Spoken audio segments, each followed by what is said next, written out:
ಪ್ರಿಯ ವೀಕ್ಷಕರೇ, ಕೆಸೆಟ್ 2025ಕ್ಕೆ ಸಂಬಂಧಪಟ್ಟ ಹಾಗೆ ಕರ್ನಾಟಕ ಪರೀಕ್ಷಾ ಪ್ರಾಧಿಕಾರ ಇವತ್ತು ಒಂದು ಹೊಸ ಪ್ರಕಟಣೆಯನ್ನು ಹೊರಡಿಸಿದೆ. ಈ ಒಂದು ಪ್ರಕಟಣೆಯಲ್ಲಿ ಏನಿದೆ ಅಂತ ಹೇಳಿದರೆ, ದಿನಾಂಕ 21/11/2025ರಂದು ವಿಷಯವಾರು ತಾತ್ಕಾಲಿಕ ಅರ್ಹ ಅಭ್ಯರ್ಥಿಗಳ ಪಟ್ಟಿಯನ್ನು ಪ್ರಕಟಿಸಲಾಗಿರುತ್ತದೆ. ಪರಿಶಿಷ್ಟ ಜಾತಿಯ ಅಭ್ಯರ್ಥಿಗಳು ಪ್ರವೇಶ ಪತ್ರ ಡೌನ್ಲೋಡ್ ಮಾಡುವಾಗ ಪರಿಶಿಷ್ಟ ಜಾತಿ ಎ, ಬಿ ಮತ್ತು ಸಿ ಎಂದು ಘೋಷಿಸಿಕೊಂಡಿರುವ ಆಧಾರದಲ್ಲಿ ಅಭ್ಯರ್ಥಿಗಳನ್ನು ತಾತ್ಕಾಲಿಕ ಅರ್ಹತಾ ಪಟ್ಟಿಯಲ್ಲಿ ಸೇರಿಸಿಕೊಂಡಿರ್ತಾರೆ ಅವರ ಹೆಸರನ್ನು. ಆದರೆ ಹಲವು ಅಭ್ಯರ್ಥಿಗಳು ತಪ್ಪಾಗಿ ಪ್ರವರ್ಗಗಳ ಆಯ್ಕೆಯನ್ನು ಮಾಡಲಾಗಿದ್ದು ಅದನ್ನು ಸರಿಪಡಿಸುವಂತೆ ಪ್ರಾಧಿಕಾರಕ್ಕೆ ಮನವಿಗಳನ್ನು ಮಾಡಿರುತ್ತಾರೆ. ಹಾಗೂ ಕೆಲವು ಸಂಘಟನೆಗಳು ಸಹ ಕೆಲವರು ಉದ್ದೇಶಪೂರ್ವಕವಾಗಿ ತಪ್ಪು ಪ್ರವರ್ಗ ಘೋಷಿಸಿಕೊಂಡಿರುತ್ತಾರೆ ಎಂದು ದೂರಿರುತ್ತಾರೆ. ಸೊ ಇದಕ್ಕೆ ಸಂಬಂಧಪಟ್ಟ ಹಾಗೆ ಕೆಎ ಒಂದು ಸ್ಪಷ್ಟೀಕರಣವನ್ನು ನೀಡಿದೆ. ಪುಟ ಸಂಖ್ಯೆ 2ರಲ್ಲಿದೆ. ಮೊದಲನೇದಾಗಿ, ಅಭ್ಯರ್ಥಿಗಳು ಆನ್ಲೈನ್ ಅರ್ಜಿಯಲ್ಲಿ ನೀಡಿರುವ ಮಾಹಿತಿ ಆಧರಿಸಿ ತಾತ್ಕಾಲಿಕ ಪಟ್ಟಿ ಪ್ರಕಟಿಸಲಾಗಿರುತ್ತದೆ. ತಾತ್ಕಾಲಿಕ ಪಟ್ಟಿಯಲ್ಲಿ ಹೆಸರು ಬಂದ ಮಾತ್ರಕ್ಕೆ ತಮಗೆ ಕೆಸೆಟ್ 2025 ಅರ್ಹತಾ ಪ್ರಮಾಣಪತ್ರ ಖಾತ್ರಿಯಾಗಿದೆ ಎಂದರ್ಥವಲ್ಲ. ಅಂತೇಳಿದರೆ, ಇವಾಗ ಏನು ರಿಸಲ್ಟ್ ಬಂದಿದೆ ಆ ರಿಸಲ್ಟಲ್ಲಿ ಆ ಕಟ್ ಆಫಲ್ಲಿ ನಿಮ್ಮ ಹೆಸರಿದೆ ಅನ್ನೋ ಮಾತ್ರಕ್ಕೆ ನೀವು ಕೆಸೆಟ್ ಪಾಸ್ ಆಗಿದ್ದೀರಾ, ನೀವು ಕೆಸೆಟ್ ಹೋಲ್ಡರ್ ಅಂತ, ಅಥವಾ ನೀವು ಕೆಸೆಟ್ ಎಲಿಜಿಬಲ್ ಆಗಿದ್ದೀರಾ ಅಂತ ಹೇಳ್ಕೊಂಡು ಅರ್ಥ ಅಲ್ಲ. ಇನ್ನೊಂದಿಷ್ಟು ಪಾಯಿಂಟ್ ಇದೆ ನೋಡಿ, ಅದಕ್ಕೆ ಸಂಬಂಧಪಟ್ಟಾಗೆ 2ನೇ ಪಾಯಿಂಟಲ್ಲಿ ಕ್ಲಾರಿಫಿಕೇಷನ್ ಕೊಡ್ತಿದ್ದಾರೆ. ಕರ್ನಾಟಕ ಪರೀಕ್ಷಾ ಪ್ರಾಧಿಕಾರವು ದಾಖಲೆ ಪರಿಶೀಲನೆಗೆ ಆಹ್ವಾನಿಸುವ ದಿನದಂದು ತಾವು ಅರ್ಜಿಯಲ್ಲಿ ಸಲ್ಲಿಸಿರುವ ಮೀಸಲಾತಿ ಸಂಬಂಧಿಸಿದ ಮತ್ತು ಸ್ನಾತಕೋತ್ತರ ಪದವಿ ಪ್ರಮಾಣಪತ್ರಗಳ ಮೂಲ ಪ್ರತಿಯನ್ನು ಹಾಜರುಪಡಿಸಬೇಕು. ಸರಿ ಇರುವ ಬಗ್ಗೆ ಪರಿಶೀಲಿಸಿದ ನಂತರ ಮಾತ್ರ ಕೆಸೆಟ್ 2025ರ ಪ್ರಮಾಣಪತ್ರವನ್ನು ನೀಡಲಾಗ್ತದೆ. ಬರೀ ಏನು ಕಟ್ ಆಫಲ್ಲಿ ನಿಮ್ಮ ಹೆಸರಿದೆ ಅನ್ನೋ ಮಾತ್ರಕ್ಕೆ ನೀವು ಎಲಿಜಿಬಲ್ ಅಲ್ಲ.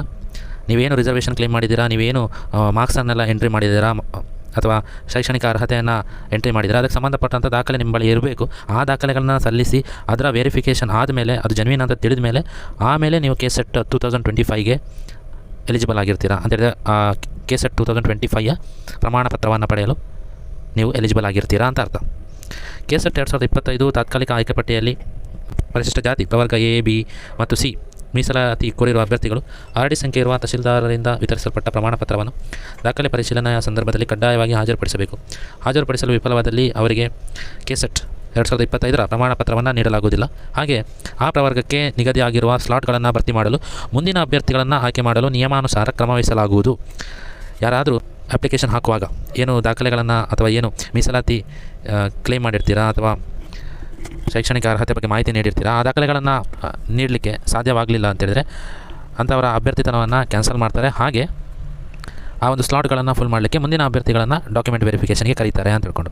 ಫೈನಲಾಗಿ ನಾವಿಲ್ಲಿ ಅರ್ಥ ಮಾಡ್ಕೊಳ್ಳಿಕ್ಕೆ ಇರುವಂಥದ್ದು ಒಂದೇ, ಏನೀಗ ಕಟ್ ಆಫ್ ಬಿಟ್ಟಿದ್ದಾರೆ, ಆ ಕಟ್ ಆಫಲ್ಲಿ ನಿಮ್ಮ ಹೆಸರಿದೆ ಅಂತ ಹೇಳಿದರೆ ನೀವು ಎಲಿಜಿಬಲ್ ಅಲ್ಲ.